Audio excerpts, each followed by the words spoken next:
തിരുവനന്തപുരം നെയ്യാറ്റിൻകരയിൽ തെരഞ്ഞെടുപ്പ് അനൗൺസ്മെന്റ് വാഹനം അപകടത്തിൽപ്പെട്ടു എന്നതാണ് വാർത്ത. LDF സ്ഥാനാർത്ഥി മോഹൻദാസിന്റെ വോട്ടെടുപ്പ് പ്രചാരണ വാഹനമാണ് നിയന്ത്രണം വിട്ട് കുളത്തിലേക്ക് മറിഞ്ഞത്. മേഘന മുരളി വിവരങ്ങൾ വെച്ചിരുന്നു. മേഘന, സാധാരണഗതിയിൽ ഡ്രൈവർ മാത്രമേ ഉണ്ടാവാറുള്ളൂ, ഡ്രൈവറെ രക്ഷപ്പെടുത്തിയില്ലേ?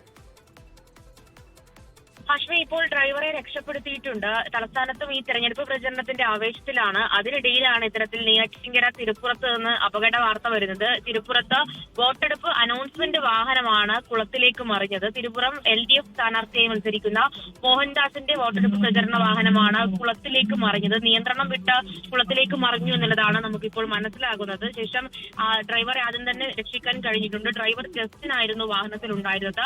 ശേഷം നാട്ടുകാരുടെയൊക്കെ സഹായത്താൽ ഈ വാഹനവും ഇപ്പോൾ പുറത്തെടുത്തിട്ടുണ്ട്. അതിൽ വാഹനം പൂർണ്ണമായും കുളത്തിലേക്ക് താഴ്ന്നു പോകുന്ന സാഹചര്യം കൂടി ഉണ്ടായിട്ടുണ്ട്. വാഹനത്തിൽ മറ്റാരും ഇല്ലാത്തത് കൊണ്ട് തന്നെ കൂടുതൽ അപകടം ഉണ്ടായിട്ടില്ല. ഹാഷ്മി, ലോകത്തെവിടെയായാലും ഏത് സമയത്തും 24 വാർത്തകളും ഓഗ്മെന്റഡ് റിയാലിറ്റി പാക്കേജുകളും എക്സ്പ്ലെയിനറുകളും വിശദമായി കാണാൻ ഞങ്ങളുടെ YouTube ചാനൽ നിങ്ങൾക്ക് സബ്സ്ക്രൈബ് ചെയ്യാം.